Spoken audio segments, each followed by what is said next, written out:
The stars whispered of peace, and humanity listened. For centuries, they had expanded across the void, trading, building, learning.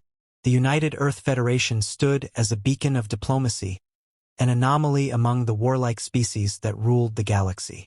Humanity had never sought conquest, never needed to. They were builders, not destroyers, a species content with the pursuit of knowledge, culture, and unity. The other races saw them as harmless, weak, and so, when the broadcast hijacked every screen, every transmission, no one expected the storm it would awaken. First, it was just static. Then a flicker, a transmission forced through every network, overriding protocols designed to prevent such intrusions. Across Earth, Mars, the Jovian colonies, and the hundreds of human-settled worlds, people stopped what they were doing. Screens darkened. Silence fell. Then the image resolved. It was a human world, or what was left of it. Charred bodies littered the streets. The sky burned, thick with the smoke of ruined cities. Men, women, children, caged, beaten, executed in cold efficiency. The ones who resisted were dragged to the foreground. A figure stepped into frame. Tall, cloaked in shadows, its eyes a gleaming void. A Zyphran warlord. Your existence was a mistake. The voice slithered through every speaker, every earpiece, every neural implant. Cold, amused, it spoke of humanity's trespass into the stars, of their arrogance in believing they had a place among greater species. The camera shifted. A human child, no older than 6, clung to the corpse of her mother, whispering for her to wake up. The Zyphran lifted her by the throat. You are vermin, and we do not suffer vermin to live. The feed cut to black. For a moment, there was nothing. No words, no movement, as if the universe itself held its breath. Then, across every world, from the core of Earth to the farthest colonies, humanity felt something crack. Something deep, something old. On Earth, silence hung over the UEF Senate as officials sat frozen. In the military sectors, officers clenched their fists, their bodies rigid with restrained fury. In homes, in streets, in space stations, citizens stared at darkened screens, hands shaking, breath quickening. And then the first scream, a raw, guttural roar of fury. One voice, then 100, then 1,000, then a world. The protests came first. Not of words, not of reason. Demands. No more diplomacy, no more discussions. They did not ask for justice. They demanded vengeance. The Senate tried to pacify them. We must not act recklessly. The Admiralty spoke of consequences. We do not have the forces for war, but humanity had already decided. The choice was never the government's to make. It belonged to the people, and the people had spoken. Across the galaxy, human-controlled systems darkened their diplomatic channels. Trade ceased. Civilian ships were recalled. The outer fleets moved, gathering in a way they had not in generations. Something was happening, something the other species could not understand. And then the words that sealed the fate of the Zyphran. A single message, broadcasted in return. No threats, no posturing, just 4 words. We are coming. The stars no longer whispered of peace. They trembled beneath the weight of something vast, something ancient that had been left to slumber for far too long. Humanity had never been weak. It had simply been patient. And now patience had run out. The first to move were the soldiers, the ones who had spent years sidelined, watching as their once proud fleets were dismantled in the name of diplomacy. They were done waiting. The high admirals, once bound by bureaucratic restraint, now stood unchained. Orders were given, quiet at first, then louder, then impossible to ignore. Shipyards, thought to be obsolete, flickered to life. Factories roared, exhaling fire as weapons long thought unnecessary were brought back into existence. But it was not just the military that answered the call. Scientists, engineers, and industrialists abandoned civilian projects overnight. Massive haulers carried raw materials to shipyards working around the clock. AI-driven construction fleets, mothballed for decades, were reactivated. Sleeper programs embedded within defense networks awakened, overriding protocols that once limited their reach. A silent, calculated mobilization. And then the truth emerged. Humanity had never trusted peace. They had wanted it, cherished it, but they had never trusted it. Deep within black sites, within hidden starbases that had never appeared on official records, the real military had never been disbanded. It had been waiting, watching, preparing for the moment when peace would no longer be an option. The Ebon Claw, a fleet spoken of only in whispers, moved from the shadows. Ghost ships, hulls blackened to consume light, their weapons silent but primed. The Hyperion Initiative, a project dismissed as myth, stepped forward. Soldiers no longer bound by the limits of flesh, enhanced beyond recognition. The Sentinels, an AI network too powerful to be allowed full autonomy, was given a singular directive.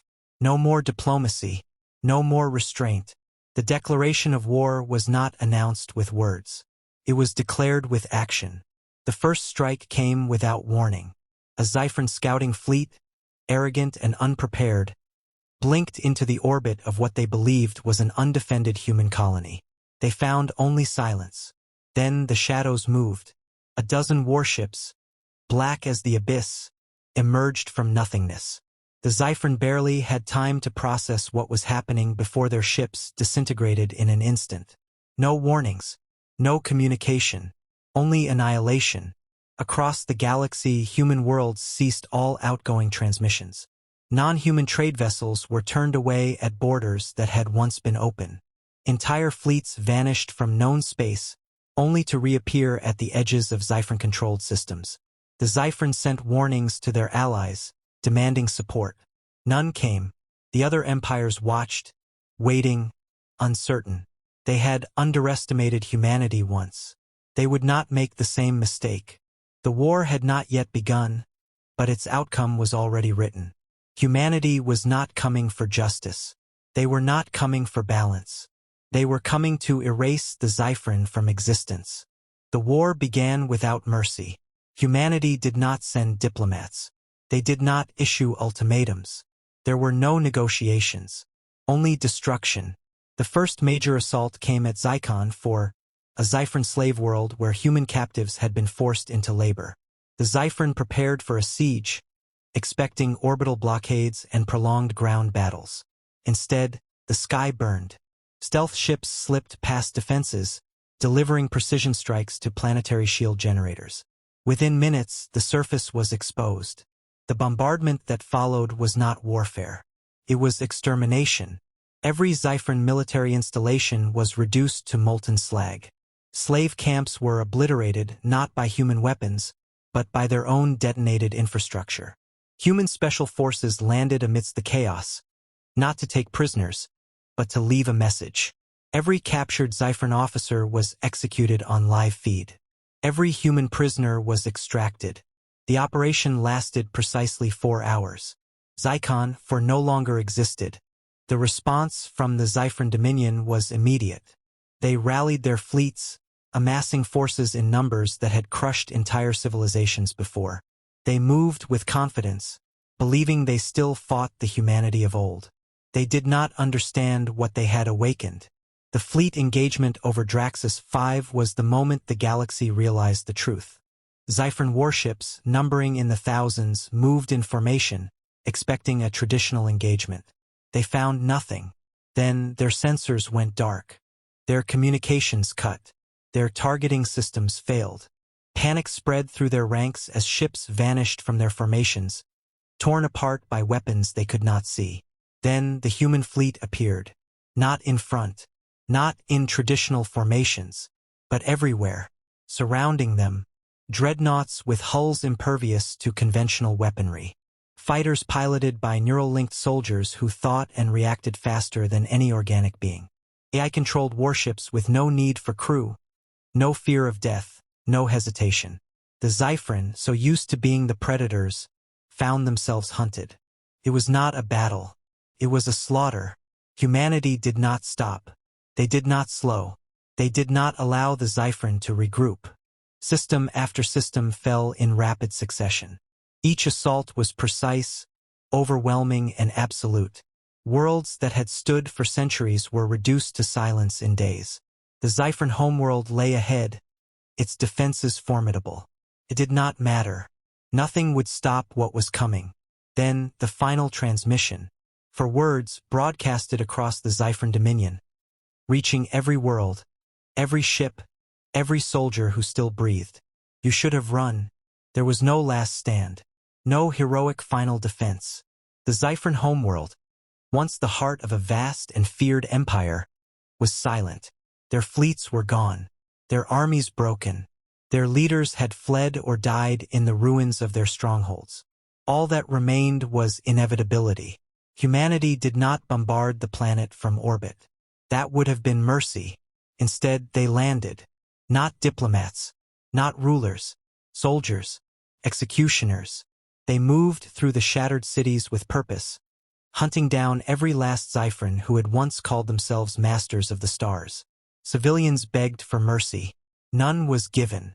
Those who had not participated in the slaughter of humanity had still stood by and watched, had still profited, had still done nothing.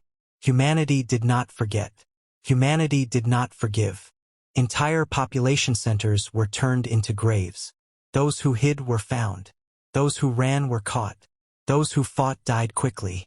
It was not rage that drove humanity now. Rage had long since burned away, leaving only something cold and efficient in its place. The last Xiphern ruler was dragged from the ruins of his palace, his once proud robes stained with dust and blood. He had no words. There was nothing left to say. He had seen what humanity was capable of. He had witnessed his species torn apart, system by system, without hesitation or remorse. A single shot ended his life. The Xiphern were no more. Their name was erased from history. Their worlds were left empty, silent monuments to what happened when humanity was pushed too far. No records remained of their culture. No stories of their empire. No ruins for archaeologists to study. Nothing. The war was over. Humanity had won. And the galaxy watched in stunned silence, realizing a truth they had been blind to for too long. Humanity had never been weak. They had simply been kind. The Xiphern homeworld loomed ahead, a dying ember of what was once a dominant empire. Its fleets had been shattered, its colonies burned, its leaders either dead or fleeing into the void. There were no allies left to call, no reinforcements to summon, no hope of survival. Humanity had come, and now they stood at the gates of extinction's final threshold. The fleet did not fire immediately. Not because of hesitation, not because of mercy, but because there was nowhere left for the Xiphern to go. They had been powerful once, feared across the stars. Now they were insects trapped beneath a crushing boot, the weight of their sins pressing down upon them. The silence of the battlefield was not one of uncertainty. It was one of inevitability. Humanity did not issue warnings. There would be no surrender, no negotiations, no desperate peace talks. The Xiphern had already made their choice the moment they cast the first stone. Now they would reap what they had sown. The first strike was precise. Orbital defense platforms, once symbols of unbreakable security, were reduced to molten debris in seconds. Their vaunted planetary shields, meant to withstand prolonged sieges, flickered and died as specialized kinetic weapons drilled through their power sources. The Xiphern had prepared for war with other species, for enemies who would trade blow for blow in lengthy battles. They had never prepared for this. Humanity did not fight wars. They ended them. Dropships descended like falling stars, their hulls blackened to absorb light, their weapons primed to erase anything that stood in their way. The first wave of soldiers landed in the ruined capital, moving through the streets that had once been filled with arrogance and cruelty. Now only fear remained. The Xiphern ran, but there was nowhere to go. The slaughter was methodical. Every structure that had once housed their dominion was reduced to rubble. Every bunker they cowered in was breached. Every desperate defense met with swift, unrelenting force. Civilians begged for mercy, but none was given. Mercy had died with the first human child they executed. Entire sectors of the city burned. Fires raged uncontrolled as humanity advanced. wiping away every trace of the civilization that had once stood as conquerors.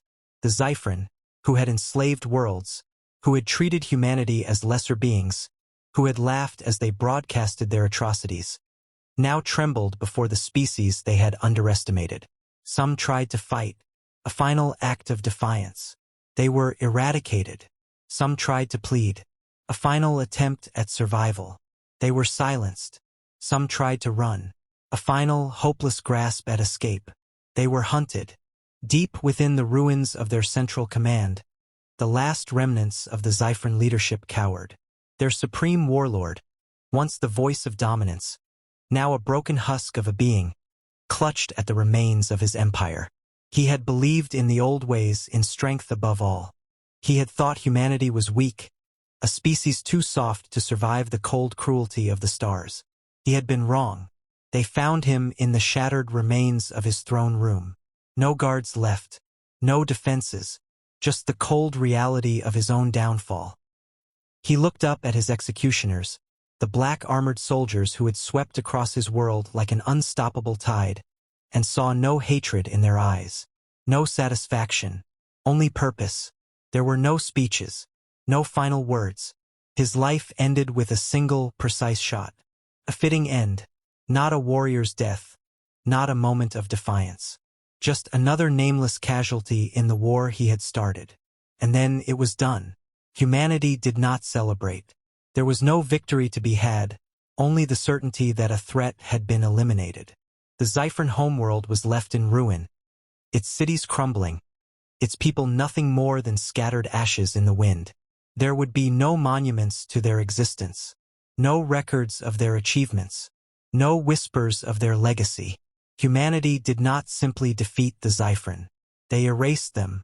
The galaxy watched in stunned silence. Empires that had once mocked humanity now stood frozen in fear. The lesson was clear. Humanity had never been weak. They had only been kind. And now that kindness had been spent. There was no declaration of power, no warning to others, just the cold certainty that echoed across the stars. Never again.